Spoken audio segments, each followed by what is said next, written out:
From the Autoline studios, here is your host, John McElroy. I want to thank you all for joining us on Autoline this week. You've heard of this connected car thing, haven't you? Or some people call it vehicle-to-vehicle technology. And then there's autonomous technology, too. I think the umbrella that covers this all is what they call intelligent transportation systems. And I got three experts in ITS joining us on today's show, starting with Richard Wallace from the Center for Automotive Research in Ann Arbor, Michele Mueller from the Michigan Department of Transportation, and Jim Barbaresso from a civil engineering company called HNTB Corp. Great having you all here. Thank you, John. So, Richard, connected cars, V to V, V to X, there's all these things, autonomy's right around the corner. What is this whole ITS concept? So it's a concept that started about 20 years ago, largely with traffic monitoring and travel information. And Jim and I actually worked on one of the very first projects in that sort of old style of ITS, very infrastructure oriented. He was working for the Road Commission for Oakland County here. I was working for UMTRI, University of Michigan Transportation Research Institute. And it's evolved in those 20 years to now being a little more vehicle-centric, a lot more vehicle-centric actually, where we're using particular types of radios on board vehicles, so vehicles can talk to each other, talk to the roadside, talk to the cloud. And we're also adding sensors that are camera or radar or LiDAR and sensing the environment, and then the vehicle is smarter than we are. And we'll want to get into some of the technology that changed all that from the way it used to be to the way it is now. But I want to get Michele's impressions on intelligent transportation systems from a Department of Transportation standpoint. Yeah, so the Michigan Department of Transportation, we have operation centers across Michigan. We have a very large facility in Detroit today. And what that does is we provide traveler information. So we do that. We use cameras that are on the freeways to looking for incidents, accidents, congestion. We are checking where there's any backups, things like that that are happening out on the freeways. We're sending those messages via different social media as well as through our MyDrive website. And we also post messages to the drivers on our dynamic message signs that are located on the freeways.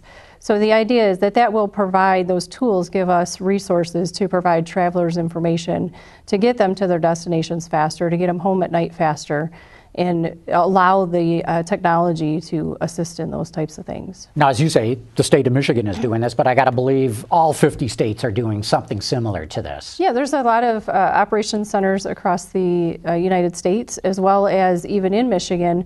It's not only the Michigan Department of Transportation, our local agencies are as well. So the Road Commission for Oakland County has a system, Macomb County has a system, City of Detroit.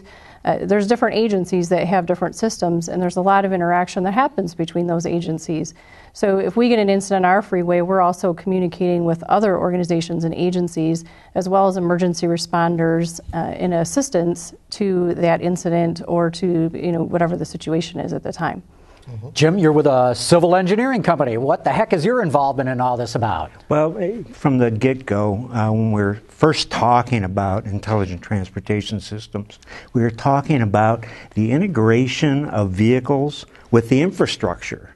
And it's really the convergence of those two things that we're most interested in, even now, with connectivity, in terms of vehicles talking to the infrastructure, V to I and I to V, or V to X. So we're talking about connectivity, and so connectivity includes the infrastructure, it includes vehicles, it includes people and individuals, and empowering them with information from the infrastructure and from those vehicles to make travel decisions. Richard, you mentioned going back 20, 25 years ago, this whole concept was so infrastructure-centric, or so focused on having to build up an infrastructure. Right. Everybody was wondering, where's all the money going to come from? Because so many municipalities, not just in the U.S., but worldwide, are struggling. Where can they find the kind of money? And now you're saying it's more vehicle-centric. What changed? I think technology changed to the point where a distributed system became much more possible with advanced computing power and the ability to upload data off of a vehicle through wireless type communications and cellular technologies just growing everywhere. So almost every vehicle today almost by definition is a connected vehicle, because even if there wasn't anything built into your car, you got in it with your Android or your iPhone, and you're recording your position, and you're telling Google Maps and Waze and all these other applications, you know, how fast you're going and where you're at. And that kind of probe data is being rolled up by agencies like Michele's to improve the quality of that real-time information even more. How can you do that, Michele? And to what extent are you collecting this data and using it in a way that I imagine is to reduce congestion? Yeah, so here in Michigan, actually, very proud to say that Michigan leads the effort in the connected vehicle environment. We utilize, and there's a lot of benefits that come with that. The big thing for the department is the safety benefits. So the technology will allow us to hopefully move towards our zero fatality goal that we have as a state. So if we can reduce crashes, if we can avoid driver error and things like that with the technology, then everybody benefits. The state benefits, the citizens benefit. As well as an agency, the information that we get helps us do our job better, safer, faster, more efficiently by moving the assets into our control and knowing what's going on ahead of time. We can be more proactive as opposed to reactive. We know where we have, whether it be a pothole or whatever the situation is, if we're getting inclement weather coming in. We can be getting messages to folks of what's happening. We can stage our maintenance crews accordingly based on where the storms are coming, and we can better manage our assets and our time, our labor, our forces to do much more quicker. I love what you're saying about having a goal of zero fatalities. You know, maybe just a little over a decade ago, I would have said, oh, that's pie in the sky. You know, that's nice to say, and now it looks like we're on the verge of being able to achieve something like that. It is. There is no number that's acceptable except zero. So we are striving in this technology, we feel, and that's why we are leading it. As a department, we have a lot of effort in the automated vehicle environments because the safety benefits that come with it really will provide the citizens where we want to get to that 0%. Jim, Kim mentioned, or Richard mentioned the difference in technology that's been coming along. To me, the key enablers have been having GPS in a car and Wi-Fi. So the car knows where it is, and using Wi-Fi, it can broadcast its location.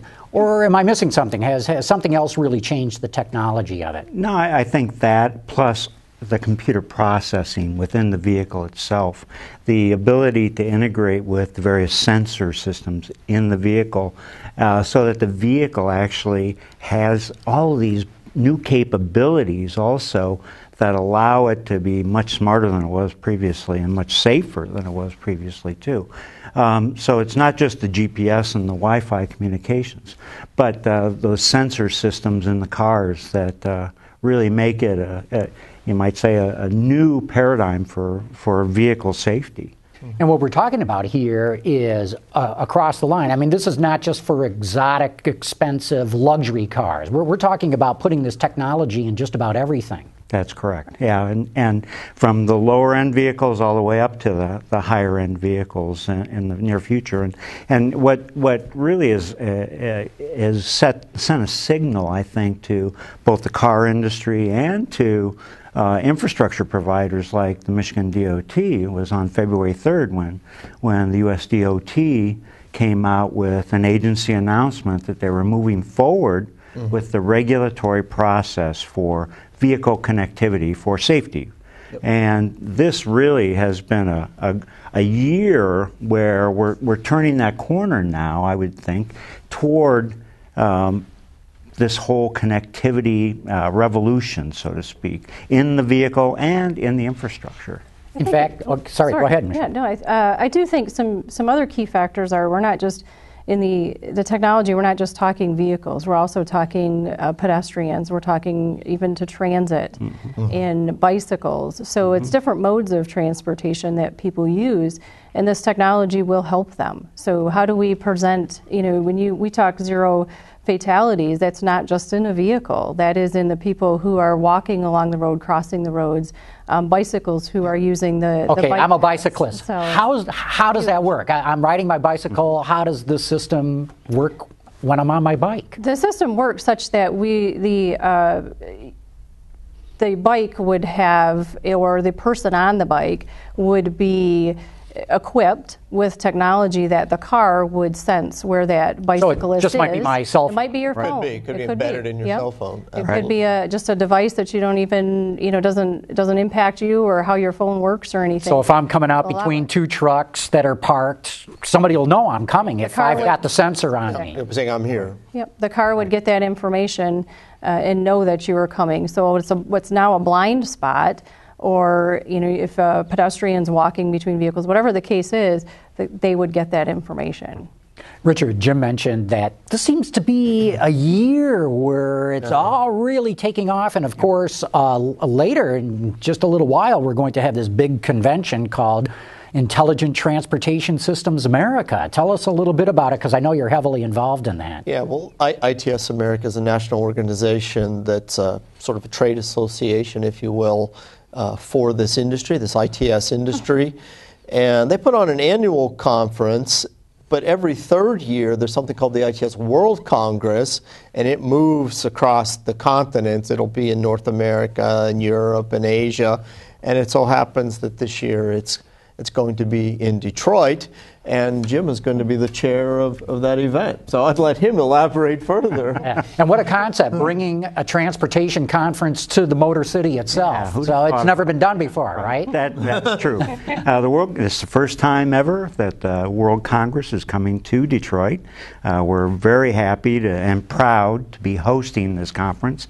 We expect 10,000 people face-to-face from around the world, around the globe, to converge on Detroit from September 7th through 11th this year for this conference, where we're going to talk about transportation technology and this revolution that's taking place. And it's not just talking about it. We're going to tell our story in a very compelling way through different program sessions. We have an all-star cast when it comes to speakers.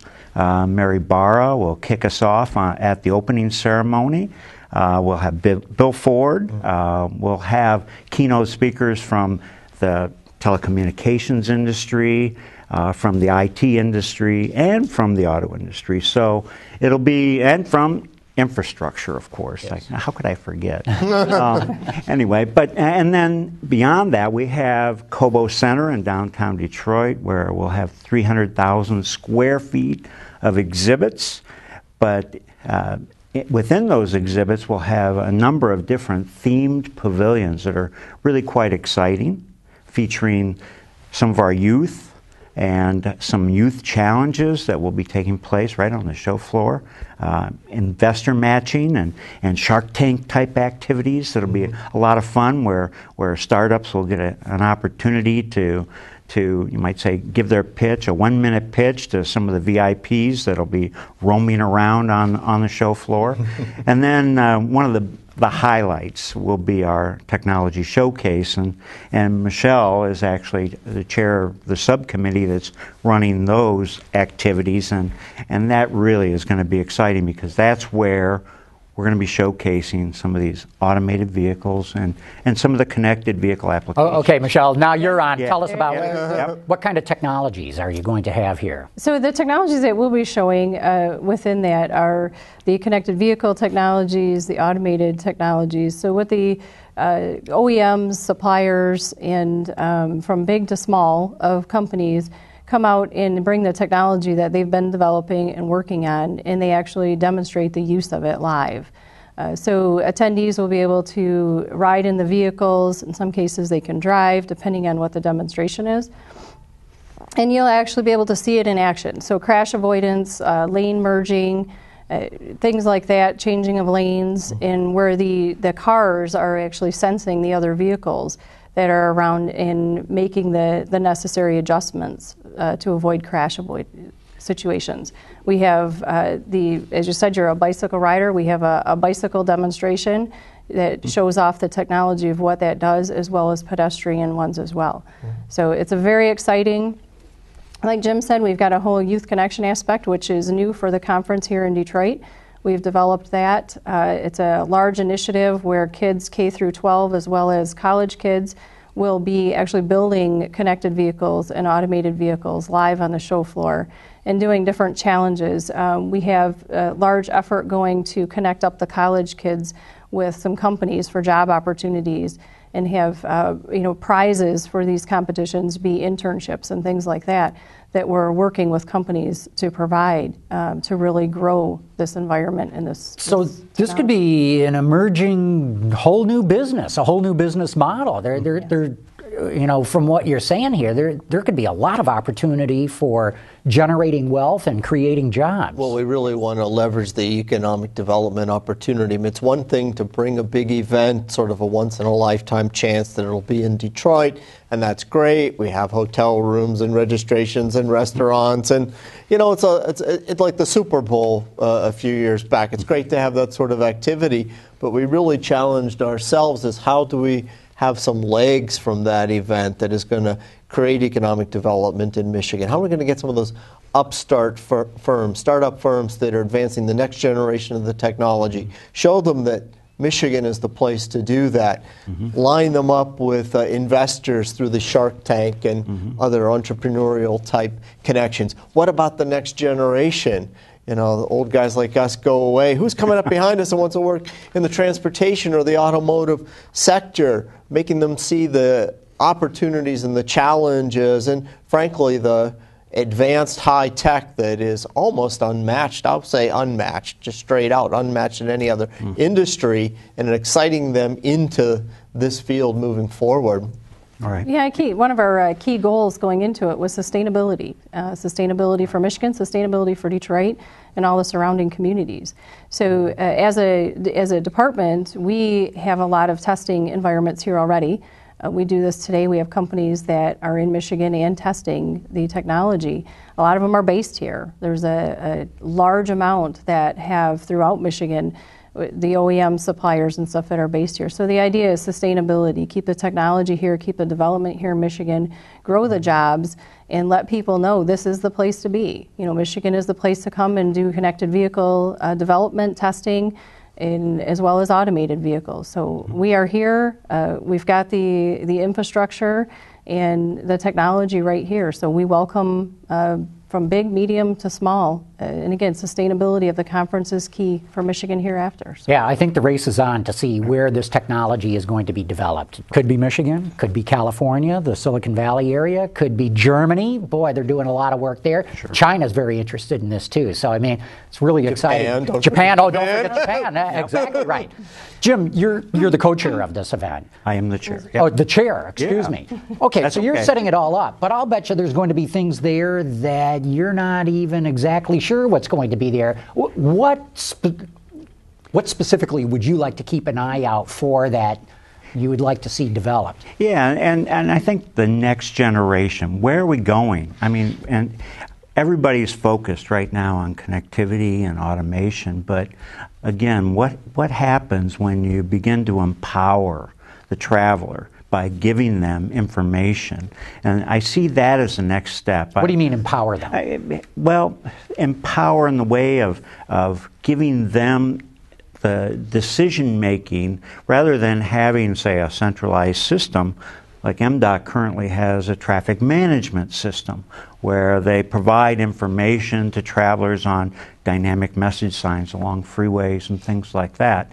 But with all of the data and information, the big data that's out there right now, and the ability now for a traveler to access that data and begin to make those travel decisions, whether it's on their smartphone or whether it's on a roadside sign, they can now begin to see whether it makes more sense to drive to work, to share a vehicle with somebody else, dynamic ride sharing, or possibly even not to own a vehicle anymore, but to, for example, rent or share a vehicle with somebody else. There's all kinds of new opportunities out there in the mobility realm that are being explored, and I think this is where the empowerment is that not only is it the empowerment of the driver or the traveler, but also the empowerment of these new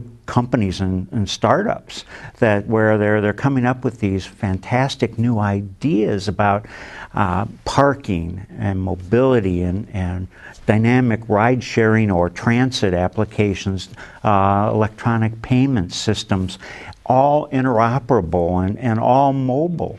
And I see that as the kind of the next horizon of where we're going, along with autonomy and connectivity. So when you begin to see these things all coming together and you start connecting those dots, you see this tremendous revolution in mobility that's going to be taking place, and it's all so exciting. I mean, and to me, you look at Detroit and you say Detroit has this tremendous history based on the industry, right? The transportation industry. But now we've got this emerging technology sector coming up. So I like to say Detroit's made of both grit and silicon.